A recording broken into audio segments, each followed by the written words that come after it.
Good morning, everyone. My name is Ociana Romo, and I'm here with, My name's Grace Holt. And my name is Trinity Lizarago. and today we're going to be talking about our various reading sections. And today I'm going to be covering the Giorelli textbook, Chapter 5, with the section titled City Dwellers Are in the Greatest Danger, which basically covers urban environmentalism in the 1970s. And then we're going to have Trinity covering the Daniels Handbook, but Chapter 13, which is Planning for Natural Hazards and Natural Disasters. And last but not least, we're going to have the Grace covering the Daniels Handbook once again, but Chapter 8 for Toxic Substances and Hazardous Wastes.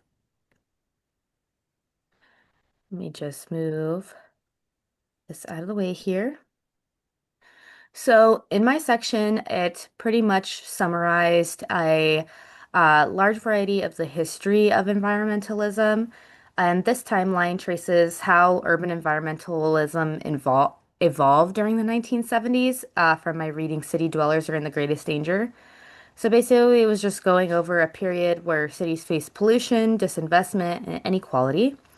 And we'll see how early activism connected environmental and social issues, how government support rose and fell, and how new justice movements emerged.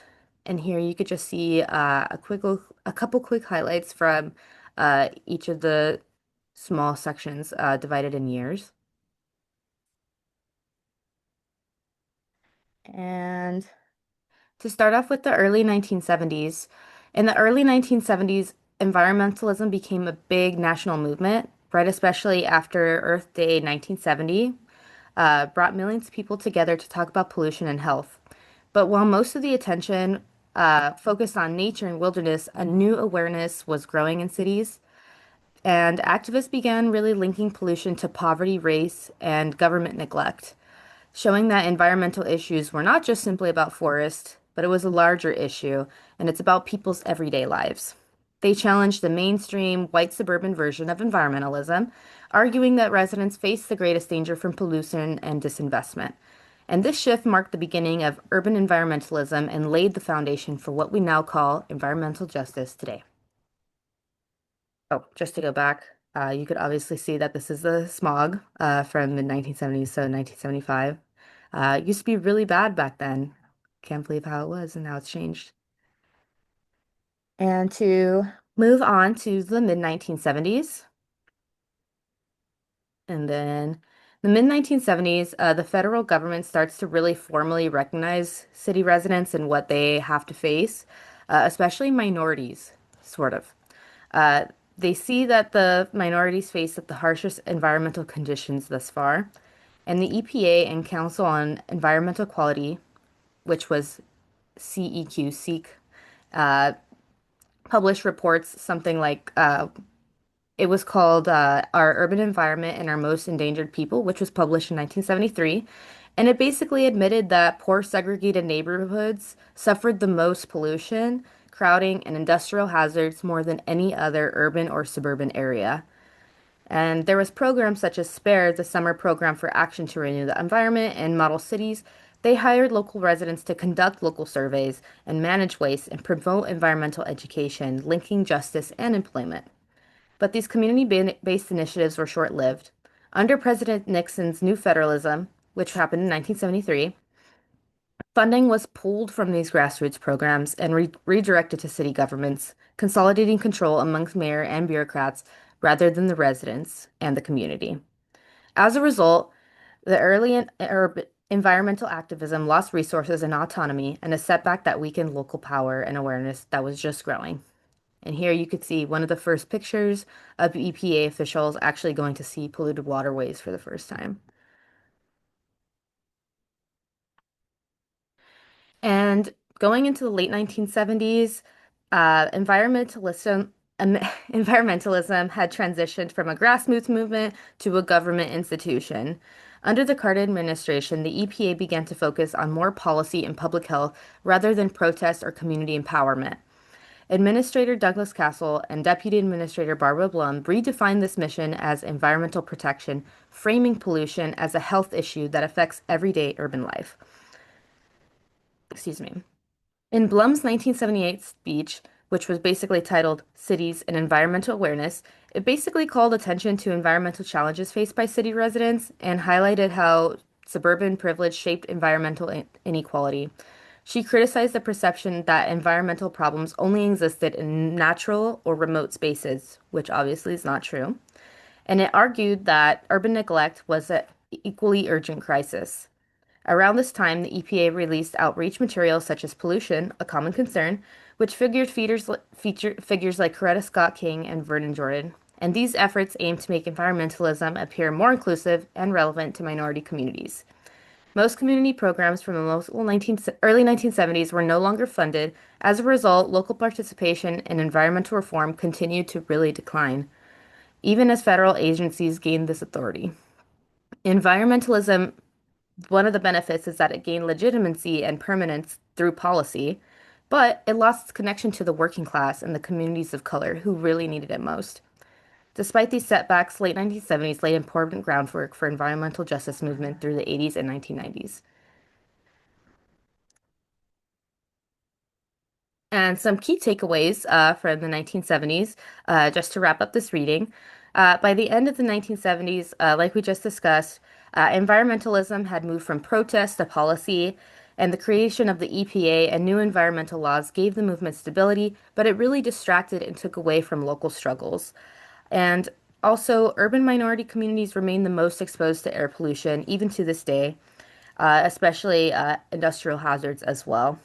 Programs like Model Cities and Spare lost their funding, leaving few opportunities for local engagement. Coalition attempts, such as the 1976 UAW Black Lake Conference, showed the divide between Black labor's job concerns and environmentalists' anti growth agenda and minority communities' fight for justice.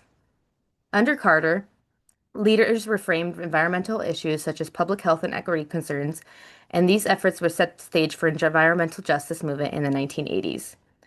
Overall, by the end, the environmental movement had evolved, but it became more institutionalized through federal laws and agencies, but also more disconnected from urban communities facing the highest pollution.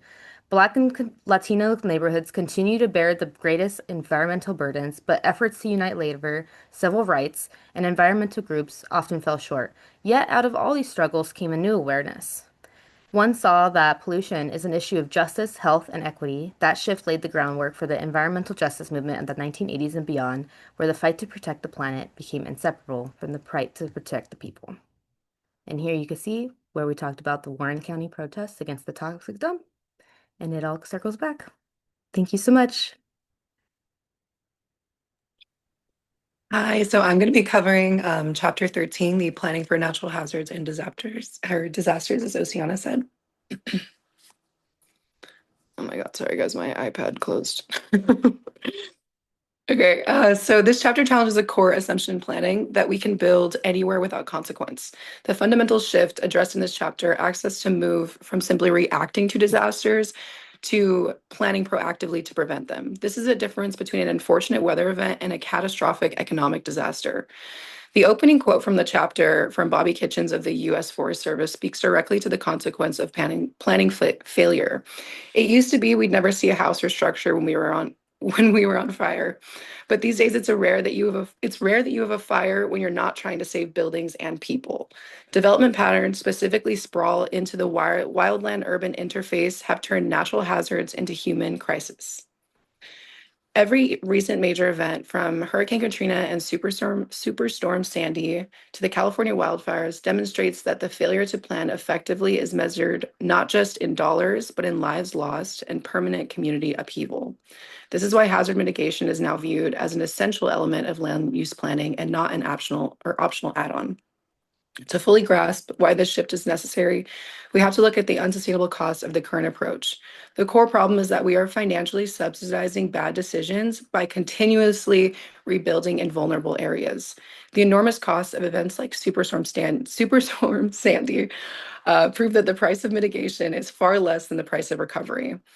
The numbers speak for themselves. This chapter cites 55 billion in losses in 2011 alone and 60 billion for Superstorm Sandy. When the government pays for disaster relief, it is subsidizing bad development decisions. A central tenet of this chapter is that mitigation is cheaper than recovery. Our purpose, our reason to move as planners is to be the voice of long-term risk management. We need to stop the cycle of damage, rebuild, damage. The shift is from restoration, simply getting back to the damaged status quo, to resilience, building a stronger, safer system that can resist the next event. Next slide.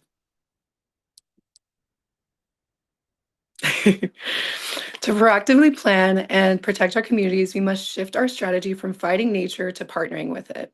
The best defense is often a natural one, recognizing that features like wetlands and dunes aren't just scenery, they are essential, high-performing green infrastructure. This concept, nature as protection, acknowledges the value of natural systems, which are robust, flexible, and frequently more cost-effective for flood control than engineered structures. For instance, a single acre of wetland can store over 1 million gallons of floodwater. This quote from Katie Barnett of the New Jersey DEP following a storm like Hurricane Sandy exemplifies this. As she said, the areas that had a natural stable dune system survived the best. Effective coastal planning, therefore, requires enforcing setbacks and actively investing in the preservation and restoration of natural barriers. Similarly, managing the fire threat in the wildland urban interface, or the WUI, requires a blended approach. Since we cannot stop the fire hazard, our focus must be on reducing vulnerability by controlling development density through land use zoning and enforcing specific architectural and landscape requirements. The two critical actions suggested are mandating defensible space, requiring homeowners to clear flammable vegetation immediately around their structure, and two, enforcing the use of fire-resistant building materials such as stucco, non-combustible roofing, brick or clay, treated lumber for all construction within WUI overlay zones. Next slide. But before we can build safer communities, we must use the right vocabulary to diagnose the problem. This slide introduces the foundational equation of the mitigation theory, but we need to clearly define the difference between the hazard, the unavoidable physical event, and the vulnerability, the factors that make people and property susceptible to harm, which is where a planning intervention must focus. This equation is the foundation of mitigation theory. A hazard, or say the potential for a 7.0 magnitude earthquake, is an unavoidable geophysical event. Vulnerability, however, is socially constructed. It encompasses physical vulnerability, like unreinforced masonry buildings, and social vulnerability such as poverty, lack of transportation, or lack of insurance. Since we cannot stop the hazard, all our planning efforts need to be targeted at reducing vulnerability. One way to combat this is through stronger building codes, which can reduce physical vulnerability, social programs, and through evacuation protocols, with redundancies implemented, can reduce social vulnerability. Successfully lowering the vulnerability factor results in an acceptable level of risk. This approach demands high-quality data. Planners must use GIS mapping, LiDAR data, and historical damage assessments to accurately map risk zones, which can then legally justify regulatory tools like stricter zoning or development prohibitions. So once we understand risk, what is the strategy? According to the reading, there are two primary approaches that guide our policymaking as planners. Mitigation is the first, and it is about permanent reduction of risk before the disaster. And secondly, adaptation is about adjusting our current built environment to deal with known future changes, particularly those driven by climate change. Both strategies aim for long-term resilience. Mitigation is the proactive step defined by FEMA. It must be permanent and focused on avoiding future loss. Adaptation specifically deals with permanent changes in environmental conditions, largely driven by climate change. Resilience is the outcome of successful mitigation and adaptation. It is measured by the time it takes for a community to restore critical functions such as hospitals, schools, transportation, and how well that community is socially cohesive and equitable during the recovery phase. Next slide. Now that we understand the strategic goals, mitigation, adaptation, let's look at the planner's toolkit. The most powerful decisions we can make happen at the beginning of the process, where we allow development and how we mandate construction. This slide focuses on land use strategies that effectively reduce risk by separating people and critical assets from hazards, ensuring our communities are built safely from the ground up. Simple prohibition or no build zones can be passed with financial incentives, such as a transfer of development rights to reduce development in hazardous areas. Transfer of development rights is used to compensate landowners in no-build zones by allowing them to sell their development potential to developers in safer receiving zones. This avoids risk while preserving hazard areas and still allowing for growth. Acquisition and buyouts are the ultimate form of mitigation because it permanently removes risk by converting developed land back to a natural buffer or open space. FEMA and state programs heavily fund these, but it is politically challenging to get these done.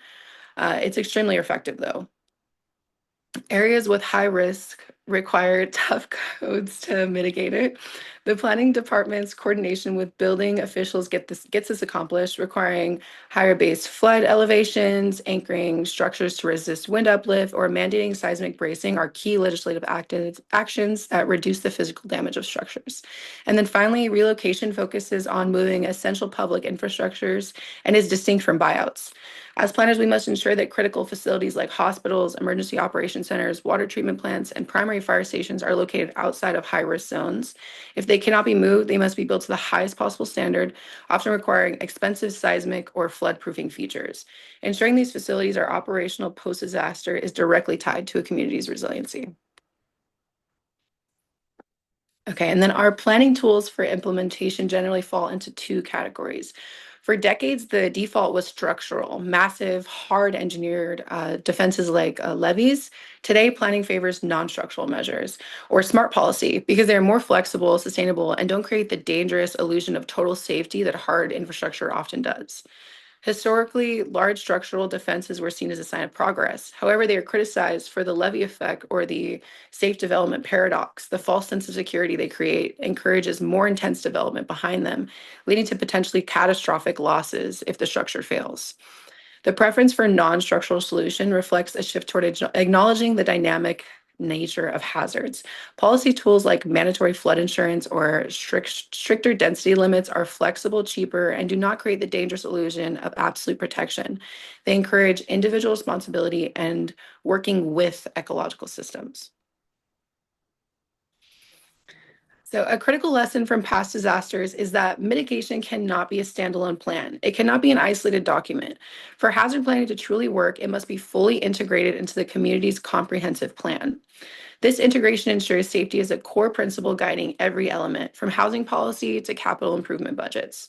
This chapter stresses that a standalone hazard mitigation plan is not enough. It often becomes a dusty document ignored by other departments. Safety must be a core goal or element of the entire comprehensive plan. For example, the transportation element must prioritize evacuation routes, and the housing element must address the risk exposure of low-income units. Planning must cover the entire disaster cycle. Emergency plans deal with imminent threat, evacuation, shelters, but the long-term recovery plan is essential. These pre-written documents outline specific policies and resource assignments for the 5 to 10 years post-disaster, ensuring recovery is guided by principles of equity and increased safety, so we can build back better. To conclude, the planner's ultimate role in this process is clear. We must be the community's voice of risk, advocating for long-term commitment and investment. The goal of this is not to stop natural events, but to reach a point where every natural event is a managed hazard and never again a catastrophic disaster. Achieving this level of resilience requires sustained political commitment, which means the public must be continuously educated on the value of mitigation investment, even when a disaster isn't imminent. As planners, we're in the one department responsible for ensuring community health and safety 20, 50, and 100 years down the line. If I could leave you with one final thought, it would be this. In this changing world, our success as planners will no longer be judged by what we build, but by what we can successfully protect. Thank you.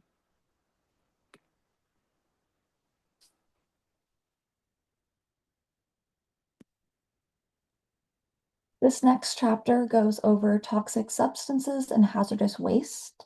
The chapter examines how toxic substances, both naturally occurring like heavy metals and man-made, pose significant health and environmental risks when released or mismanaged. It discusses regulatory and planning framework at federal, state, and local levels to govern production and disposal and remediation of hazardous waste, stressing the importance of reduction and prevention over disposal when possible. The three main sections covered in the chapter are just challenges of toxic waste, federal action on toxic substances, and land planning, local planning for toxic substances and hazardous waste. Next slide. So toxic waste is in the quantity is going to create the toxicity. Some certain organic items are not toxic until you have a certain amount, at which case they become toxic. We have organic toxic substances as well as synthetic toxic substances. Synthetic toxic substances became much more, there was an increased production ever since World War II. And with increased production became, there was more toxic waste spills along with more environmental issues that we have seen since the increase in toxic substances and the mass production of toxic substances. In the US, there is 35 million pounds of hazardous waste each year. Next slide. And so dumping and disposal. There's many different ways that toxic waste is quote unquote dealt with. There's dumping. This can be in wells, mine shafts, landfills, vacant lots, wetlands, sewers, ditches in rural areas, or steel drums. In a lot of cases, when dumping takes place, it disproportionately affects marginalized communities, areas where people might not have as much of a voice. They might not know exactly what's happening in their communities, but they will be the ones to have the negative environmental impacts and negative health impacts affect them after disposal has happened near or around their communities. And for disposal methods, in certain landfills, you can dispose of toxic substances, but the landfills have to have special accreditations for toxic substances. There's deep well injection, incarceration, fly ash storage, treatment and storage in liquid form. Different manners of disposal have different risks associated with them. Some are more secure for the long term, and some can leak or leach into the areas that they're placed in. Next slide. So brownfield remediation, the definition of a brownfield is a former industrial or chemical site where future use is affected by the real or perceived environmental contamination. The United States has a reported 425,000 sites, or over 5 million acres. The environmental quality and fundamental economic improvement. Brownfield sites are able to provide the United States with lots of additional revenue once they have been treated properly. And they also can help the spread of urban areas. So if we're using the areas that we already have and trying to remediate the land, then we can stop urban spread a little bit.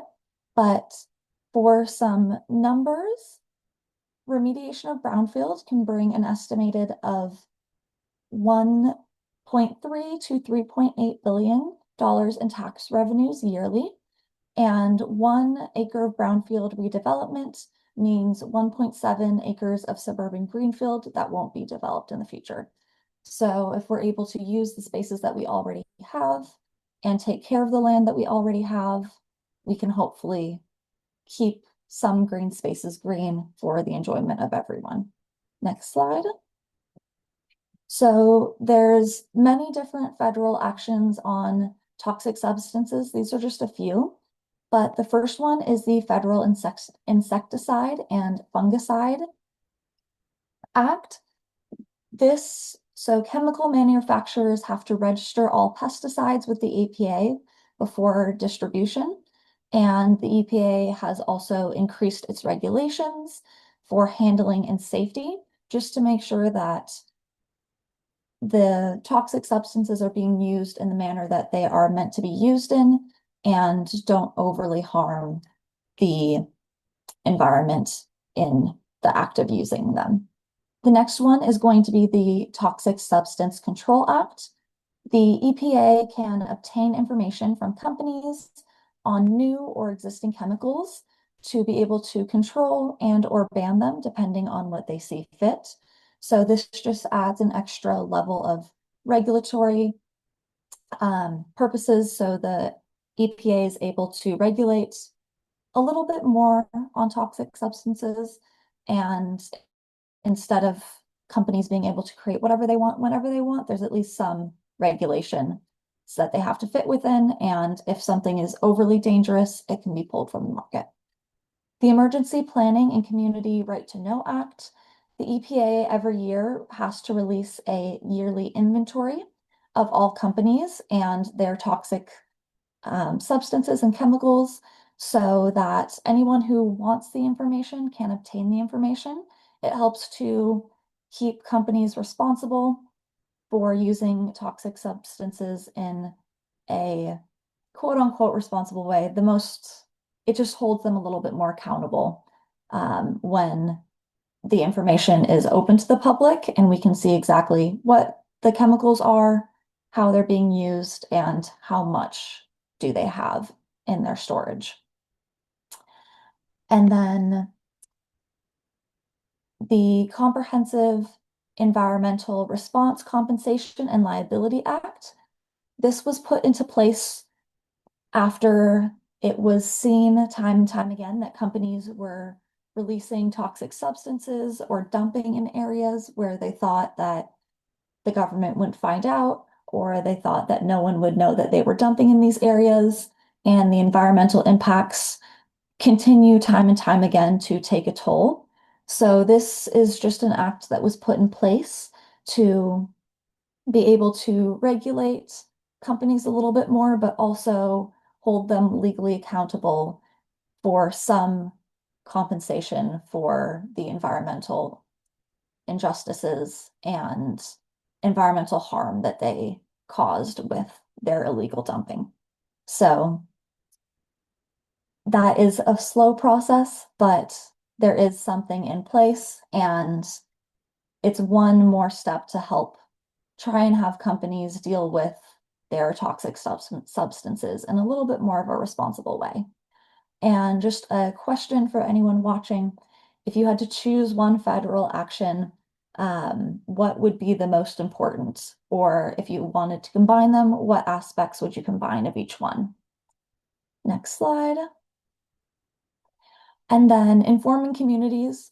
If we want to make positive change and have people be aware of what's going on around them in their communities, as well as helping people feel like they're able to be an active member of their community, it all starts with just getting information out, um, and helping people get involved and be more active in their local governments. So when we're talking about planning for toxic substances and hazardous waste, the first thing that people should know is one, inventory, an accurate inventory of hazardous waste in communities, just so people know what is around them. And then analysis, the full understanding of the extent of the toxic waste, goals and objectives, just addressing storage, disposal, and recycling. If there is toxic waste that has to be put somewhere, where is the best place for the community and what's the safest for all of its members? Action strategies. It's going to be programs for achieving hazardous waste goals and objectives, as well as times tables, so understanding the timelines for any companies and or the toxic waste that is being dealt with. And then zoning ordinances, so not permitting hazardous waste in certain landfills, trying to keep areas that are close to natural resources or residential areas safe for those people and safe for the environment. Subdivisions and regulations. So buffering beams and vegetation between waste disposal sites making sure that stormwater runoff can be contained on a site so that there's no leaching of additional chemicals into other environmental areas. So just really being aware of how we plan out our communities and try and use any natural or environmental cleaning and programming so that what we want to be contained in one area can stay contained in that area, and then the other areas are clean for all other people. Capital improvements program, so just addressing landfill capacity and expanding waste facilities and coming up with other ideas for dealing with toxic waste. And then looking into development review, so looking at how hazardous waste can be handled, and there's always new ideas coming to the table, so just taking those into account. And lastly, just being more aware of what toxic substances are and how we can be proactive about them as individuals, communities, and planning officials. Next slide. And thank you guys all for listening to our presentation. If you have any questions, we would love to answer them. Thank you. Good morning, everyone. My name is Ociana Romo, and I'm here with